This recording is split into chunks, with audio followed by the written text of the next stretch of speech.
ఓం శ్రీ మహాగణాధిపతయే నమః. శ్రీమాత్రే నమః. హాయ్ ఫ్రెండ్స్, ఈ రోజున హరిహరపుత్రుడు, ధర్మశాస్త్ర, మహిషి మర్దనుడు అయినటువంటి అయ్యప్ప స్వామి దివ్య కథని తెలుసుకుందాం.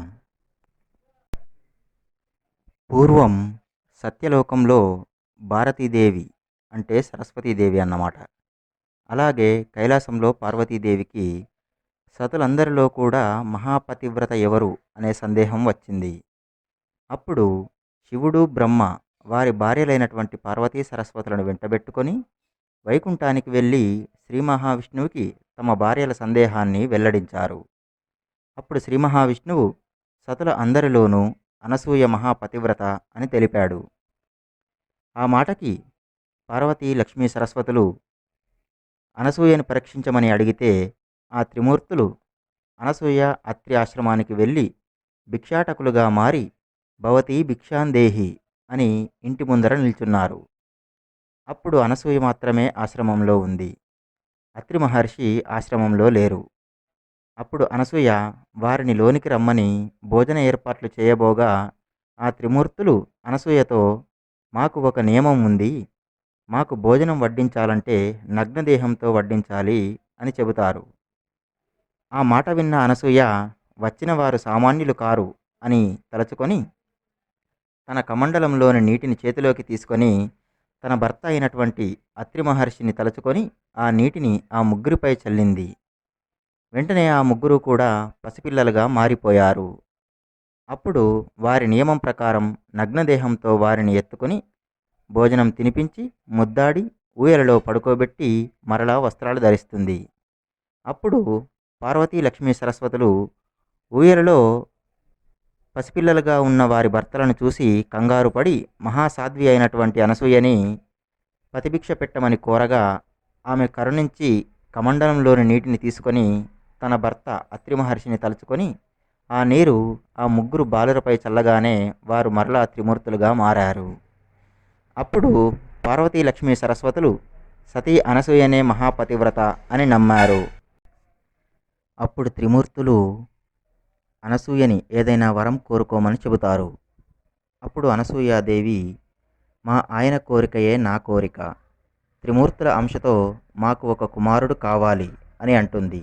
అప్పుడు త్రిమూర్తులు తదాస్తు అని దీవిస్తారు.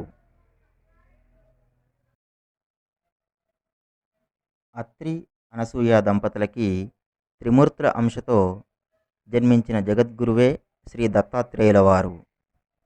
వారే అయ్యప్ప అవతారానికి మూలపురుషునిగా చెబుతారు. ఆ త్రిమూర్తుల యొక్క భార్యల అంశతో గాలవముని కుమార్తెగా లీలావతి జన్మిస్తుంది. ఆ లీలావతియే దత్తాత్రేయునికి పట్టమహిషి అయ్యింది. అవతార కారణం నిర్వర్తించిన తర్వాత పూర్వాంశాలలో విలీనమవ్వాలనే దత్తాత్రేయుని మాటలని కాదని తనకింకా మానవ శరీర భోగాలను అనుభవించాలనుంది అని చెప్తుంది లీలావతి.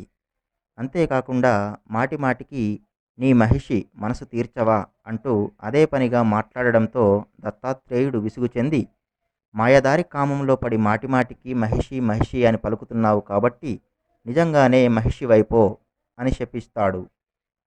అందుకు కోపించిన లీలావతి, అప్పుడు నువ్వు కూడా పురుష మహిషవై నా కామాన్ని తీర్చెదవుగాక అని తిరిగి శపిస్తుంది.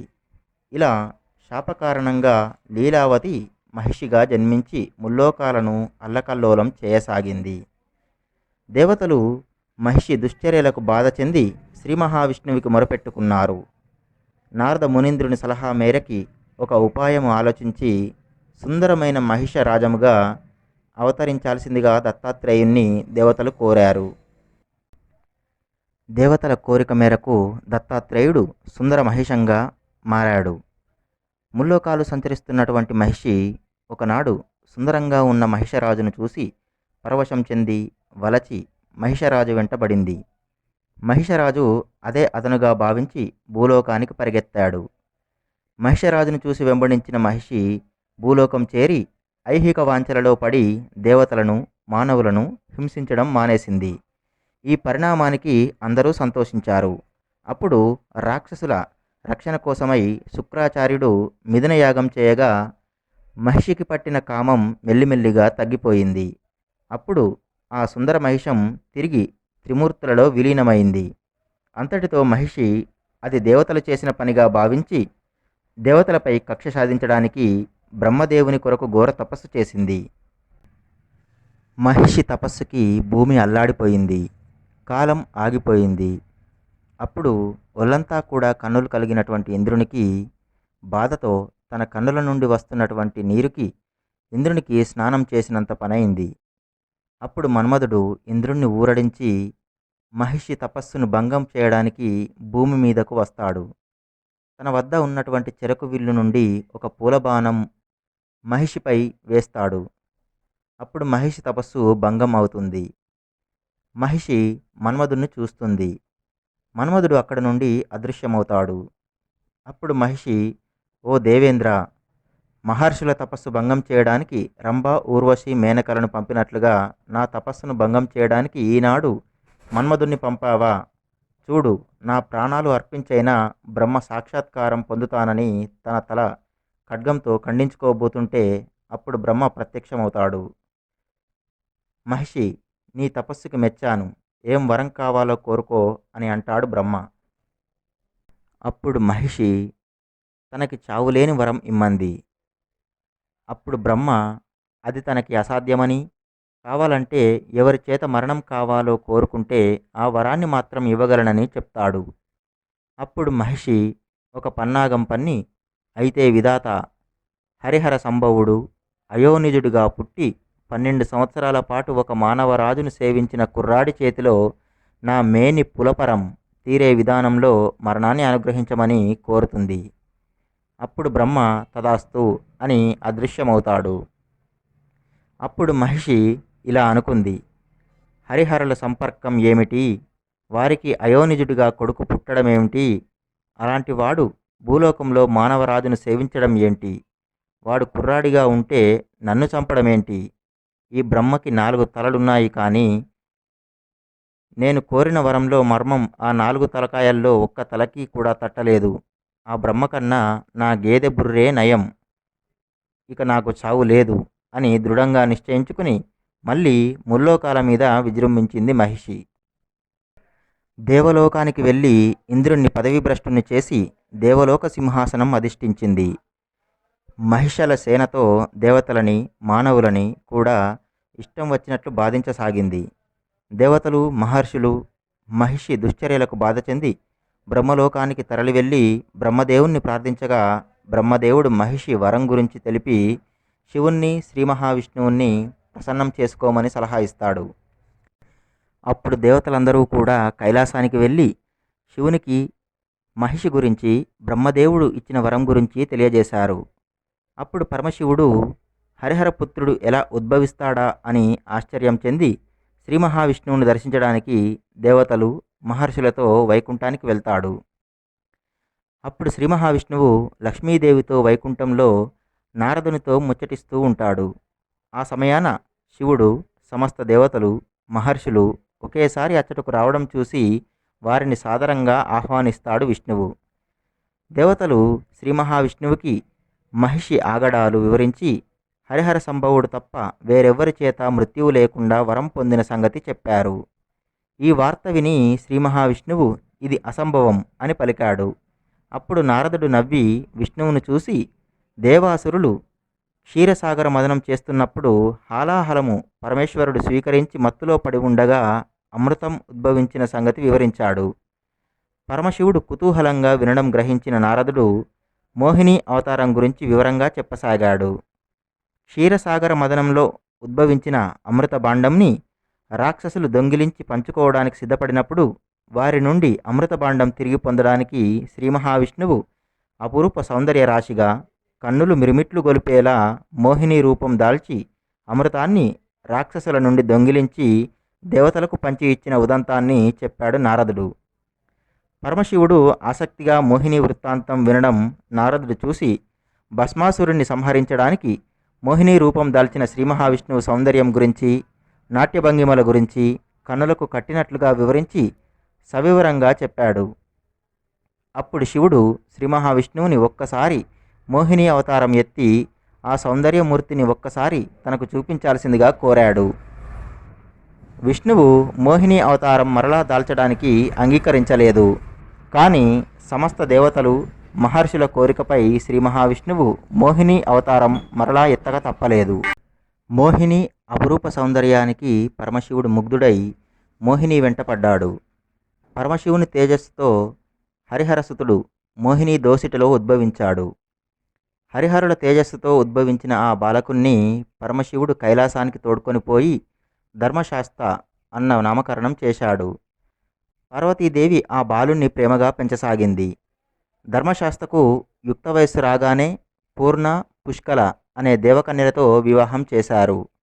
ధర్మశాస్త్ర భూతగణములకి అధిపతి అయి భూలోకాన ధర్మాన్ని కాపాడటమే పరమావధిగా భావించి ధర్మరక్షణ చేస్తున్నాడు. మహిషి ఆగడాలు మితిమీరడం వల్ల దేవతల ప్రార్థనలు ఆలకించి పరమశివుడు ధర్మశాస్త్రను మరలా పసిబాలునిగా మార్చి అతని మెడలో ఒక మణిమాలను వేసి ఆ స్వామిని భూలోకంలోకి పందల రాజ్య ప్రాంతంలో ప్రవహిస్తున్న పంపానది తీరపు అరణ్యాల్లో వదిలిపెట్టాడు. దత్తాత్రేయుని గురువు రాజశేఖరుడు. ఆ రాజశేఖరుడు పందల దేశానికి రాజుగా భూలోకాన జన్మించి రాజ్యాన్ని పాలిస్తున్నాడు. ఆ రాజు దంపతులకు బిడ్డలు లేక చాలా బాధపడుతున్నారు. ఒకనాడు ఆ రాజు వేట కోసమని తన పరివారంతో అడవిలోకి వెళ్ళాడు. వేటాడి అలసిపోయిన రాజు పంపానదీ తీరాన విశ్రాంతి తీసుకుంటున్నాడు. అంతలో ఆ అడవిలో రాజుకు ఒక పసిపాప ఏడుపు వినబడింది. అప్పుడు రాజు మరియు భటులు వెతికితే ఒక పెద్ద వృక్షం కింద పసిబిడ్డ ఒంటరిగా ఉండడం చూశారు. అత్యంత సుందర రూపంతో మెడలో మణిహారంతో ప్రకాశిస్తున్న ఆ బాలుణ్ణి చేతిలోకి తీసుకుని బిడ్డలు లేని ఆ రాజు ప్రేమతో అక్కున చేర్చుకుని పొంగిపోయాడు. రాజుకు ఆ బాలుణ్ణి తన వెంట తీసుకుని పోవాలని కోరిక కలిగింది. కానీ అంతలోనే ఆ బిడ్డ తల్లిదండ్రులెవరో తెలియని అనాథని వెంట తీసుకువెళ్ళి రాజకుమారునిగా పెంచితే ప్రజలు ఏమనుకుంటారో అనే సందేహం కలిగింది. ఆ సమయాన అరణ్య మార్గంన సంచరిస్తున్నటువంటి అగస్త్య మహర్షి వారి వద్దకు వచ్చి రాజును, పరివారాన్ని, బాలుణ్ణి చూసి ఈ బిడ్డని తీసుకువెళ్ళి పెంచుకో. ఈ బిడ్డ ఈ రాజ్యానికే కాక భూలోకానికంతటికీ వన్నె తెస్తాడు అని బాలకుని మెడలో ఉన్న మణిహారాన్ని చూసి మణికంఠుడు అనే నామకరణం కూడా చేశాడు. రాజు ఆనందంతో బిడ్డని తీసుకుని రాజ్యానికి వెళ్ళాడు. రాజు చేతిలో మెడలో మణిహారం కలిగినటువంటి బాలుణ్ణి చూసి బిడ్డలు లేని రాణి పరవశంతో బాలుణ్ణి తీసుకుని హృదయానికి హత్తుకుంది. ఆనాడు ఆ రాజదంపతుల ఆనందానికి అవధులు లేవు. మణికంఠుడు ఆ ఇంట్లోకి వచ్చిన మహిమో ఏమో గాని ఇక తనకి పిల్లలు పుట్టరని దిగులు పడే మహారాణి కొంతకాలానికి గర్భవతి అయి పండంటి మగబిడ్డని కంది. అతనికి రాజేంద్రుడు అనే పేరు పెట్టారు. మణికంఠుడికి 5వ ఏడు రాగానే అన్ని విద్యలు నేర్చుకోమని రాజు గురుకులానికి పంపిస్తాడు. మణికంఠుడు సమస్త విద్యలు అభ్యసిస్తాడు. ఎందుకంటే మణికంఠుడు ఏకసంతాగ్రహి. మణికంఠుడు సామాన్యుడు కాదని, దైవస్వరూపుడని గురువుగారికి తోచింది. ఒకనాడు గురువుగారు మణికంఠుని చేతులు పట్టుకొని మాటలు రాని, దృష్టి లేనటువంటి తన కుమారునికి మాటలు, దృష్టి వచ్చేలా అనుగ్రహించమని వేడుకుంటాడు. అప్పుడు మణికంఠుడు ఆ గురుపుత్రునికి దృష్టి మరియు మాటలు వచ్చేలా చేసి దీన్ని రహస్యంగా ఉంచమని గురువుగారికి చెప్తాడు. మణికంఠుడు సమస్త విద్యలు అభ్యసించి 12వ ఏట తిరిగి రాజ్యానికి వస్తాడు. మణికంఠునికి రాజ్యము పట్టము కట్టి విశ్రాంతి తీసుకోవాలని రాజుకు ఆలోచన కలిగింది. ఈ విషయము రాజు మంత్రికి, రాణికి కూడా తెలియజేశాడు. రాణి ఈ వార్త విని సంతోషించింది. కానీ మంత్రికి రాజు ఆలోచన నచ్చలేదు. దుష్టమంత్రి రాణి మనసు మార్చడానికి నిర్ణయించుకొని స్వంత బిడ్డ ఉండగా అడవిలో దొరికిన బిడ్డకు రాజ్యము కట్టబెట్టుట విరుద్ధము, ద్రోహము అని రాణి మనసులో విషబీజాన్ని నాటాడు. మొదట రాణికి మంత్రి మాట నచ్చలేదు. కానీ తీరికగా ఆలోచించగా కన్నబిడ్డను కాదని పరాయి బిడ్డకి రాజ్యం పట్టం కట్టడమా అని ఆలోచించింది.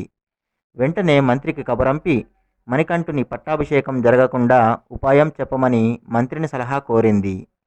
దుష్టమంత్రి మణికంఠుణ్ణి మట్టుబెట్టడానికి పన్నాగం పన్ని విషప్రయోగం చేయించాడు. కానీ మణికంఠునికి ఎలాంటి ప్రమాదం జరగలేదు. మలయాళ మంత్రప్రయోగం కూడా చేయించాడు. అయినను ప్రయోజనం లేకపోయింది. అప్పుడు మంత్రి రాణికి అస్వస్థతగా ఉన్నట్లు నటించి పడుకోమని సలహా ఇస్తాడు. రాణి బాధ నటిస్తూ పడుకుంటుంది. రాజు దిగులు చెంది రాజవైద్యులను పిలిపించాడు. మంత్రి సలహా మేరకు రాజవైద్యులు కూడా రాణికి భయంకరమైన తలనొప్పి రోగము సోకిందని, ఈ రోగానికి పులిపాలతో చూర్ణము కలిపి ఇచ్చిన కానీ తగ్గదు అని చెప్పారు. అప్పుడు రాజు బాధ చెంది పులిపాలు తెచ్చిన వానికి అర్ధరాజ్యం ఇస్తానని చెప్పి చాటింపు వేయించాడు. ఉద్యానవనంలో ఆడుకొనుచున్న మణికంఠుని చెవిన ఈ చాటింపు విషయం పడింది. వెంటనే మణికంఠుడు అంతఃపురానికి వెళ్ళాడు. అంతఃపురాన రాజు విచారంతో ఒంటరిగా ఉండడం చూసి, తండ్రి, పులిపాలు తేవడానికి నీ కుమారుణ్ణి నేనుండగా అర్ధరాజ్యం ఇచ్చేదనని ఎలా చాటింపు వేయించితివి అని అడిగి, నా ధైర్య సాహసాలపై మీకు నమ్మకం లేదా అని ధైర్యంగా అడిగాడు. రాజు ఆ బాలుని మాటలకు నవ్వి అక్కున చేర్చుకొని, మణికంఠ, నీవు సమర్థుడవని నాకు తెలుసు. కానీ నిన్ను వదిలి ఒక్క క్షణం కూడా నేను ఉండలేను. కారడవిలో పులిపాల కొరకు క్రూర ముగార మధ్యకు నిన్ను పంపి దూరం చేసుకోలేనని మమకారంతో చెప్పాడు. ఆ మాటలకు మణికంఠుడు పౌరుషం చెంది, తండ్రి, నీ కుమారుని ధైర్య పరాక్రమాలు తెలియక ఇలా అంటున్నావు అని తండ్రికి రాజనీతిని గుర్తు చేశాడు. రాజు కన్నీరు మున్నీరుగా దుఃఖించి మణికంఠుని మనస్తత్వం ఎరిగి ఉండడం చేత ఇక చేయునది లేక అడవులకు పంపుటకు అంగీకరించాడు. మణికంఠుడు ఆనందంతో అడవులకు బయలుదేరుటకు సిద్ధపడ్డాడు. రాజు పుత్రవాత్సల్యంతో 2 అరలో యాత్రలో ఉపయోగపడే తినుబండారాలు కట్టి ఆ సంచిని మణికంఠునికి ప్రేమతో ఇచ్చాడు. మణికంఠుడు ఆ మూటను శిరస్సుపై ఉంచుకొని అడవికి ఒంటరిగా బయలుదేరి వెళ్ళాడు. అడవిలో కొంత దూరం వెళ్ళాక ఎరుమేలి ప్రాంతంలో ఆటవిక రాజు వావర్ అని ఒకడు ఉన్నాడు. అతడు తన అనుచరులతో కలిసి ఆ అరణ్యాల గుండా ప్రయాణించే బాటసారులను దోచుకుంటున్నాడు. అంతేకాక ఊర్ల మీద పడి నగర ప్రజల్ని కూడా నానాయాతనలు పెట్టేవాడు. ఆ వావరు తన పరివారంతో మణికంఠునికి ఎదురై సామాన్య బాలుడు అనుకొని దౌర్జన్యానికి పూనుకున్నాడు.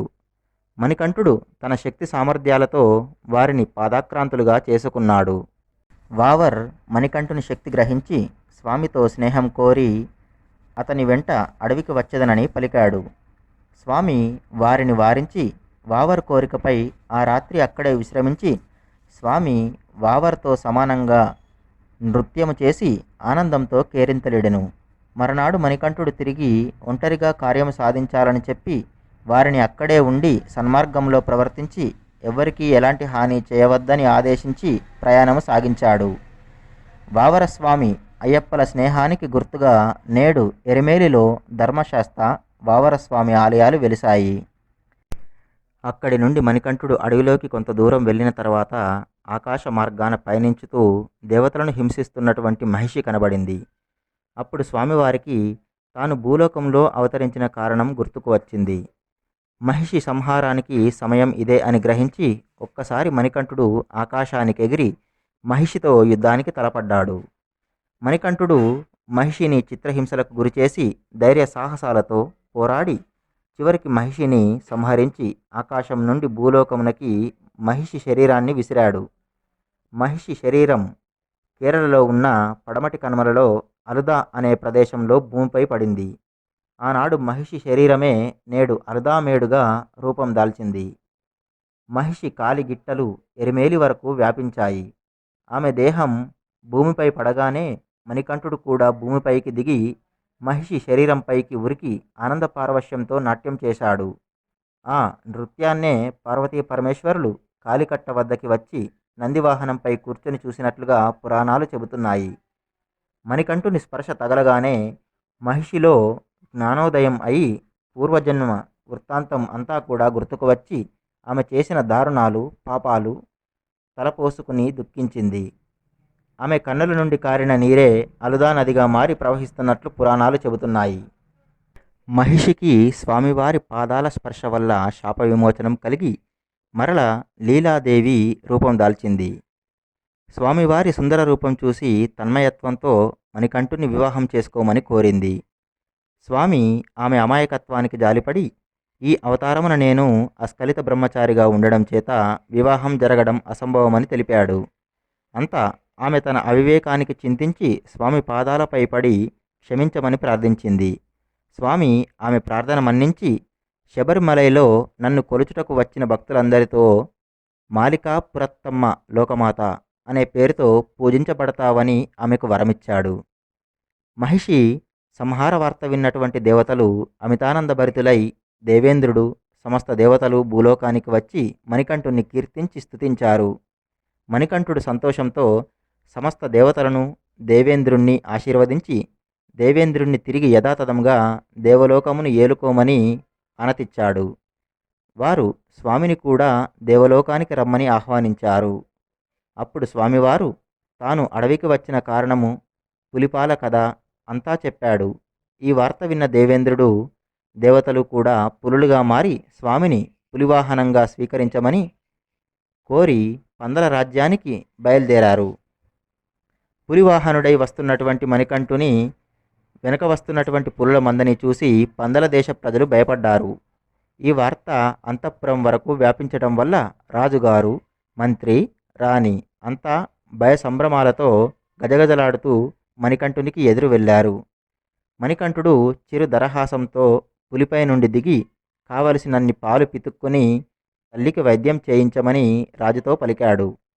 మణికంఠుడు సామాన్య బాలుడు కాదని, సాక్షాత్ భగవత్ స్వరూపుడని గ్రహించి రాజు, రాణి, మంత్రి అంతా తమ అజ్ఞానానికి మన్నించి పులులను తిరిగి వెంటనే అడవికి పంపమని వేడుకున్నారు.